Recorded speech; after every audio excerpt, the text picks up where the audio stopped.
James bond ఈ పేరు వినగానే మనకు సినిమాల్లో గూఢచారులు గుర్తొస్తారు. కానీ మన భారతదేశానికి కూడా ఒక నిజమైన జేమ్స్ బాండ్ ఉన్నాడని మీకు తెలుసా? ఆయనే అజిత్ దోవల్. ఆయన సాహసాల గురించి వింటే మీకు గూస్ బంప్స్ రావడం ఖాయం. అజిత్ దోవల్ కేవలం ఆఫీసులో కూర్చుని ఆదేశాలు ఇచ్చే వ్యక్తి కాదు. ఆయన ప్రతి ఆపరేషన్ లోనూ స్వయంగా పాల్గొనే ఒక సాహసవంతుడు. ఆయన ఎంతటి తెగింపు ఉన్నవాడో చెప్పడానికి ఒక్క ఉదాహరణ చాలు. ఒక వ్యక్తి రిటైర్మెంట్ తర్వాత ఏం చేస్తాడు? ప్రశాంతంగా ఇంట్లో విశ్రాంతి తీసుకుంటాడు. కానీ అజిత్ దోవల్ రిటైర్ అయిన తరువాత భారతదేశపు నెంబర్ 1 శత్రువు దావూద్ ఇబ్రహీం ను అంతం చేయడానికి ఒక అండర్ కవర్ ఆపరేషన్ ను ప్లాన్ చేశారు. ఆ ప్లాన్ ఏంటో తెలిస్తే మీరు షాక్ అవుతారు. దావూద్ బద్ద శత్రువు అయిన చోటా రాజన్ గ్యాంగ్ లోని షార్ప్ షూటర్లను ఉపయోగించి దుబాయ్ లో దావూద్ ను మట్టు పెట్టాలని స్కెచ్ వేశారు. ఒక్కసారి ఆలోచించండి, రిటైర్మెంట్ తరువాత కూడా దేశం కోసం ప్రాణాలకు తెగించి ఇంతటి డేంజరస్ ఆపరేషన్లు ప్లాన్ చేయడం ఊహకైనా అందుతుందా?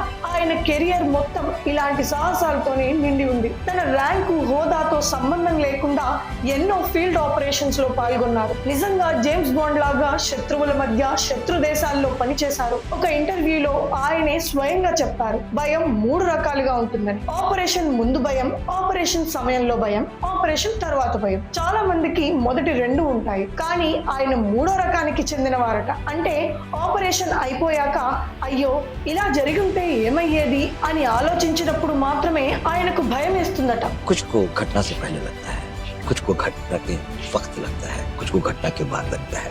मैं 3rd कैटेगरी वाला आदमी हूँ। जब सब कुछ हो जाता है, अब घर आ जाते हैं और सिगरेट पीने लगते हैं, तो फिर लगता है कि यार क्या हो सकता था। ఇలాంటి వ్యక్తి మన జాతీయ భద్రత సలహాదారుడిగా ఉండటం మన దేశానికి ఎంతో ధైర్యం కదా.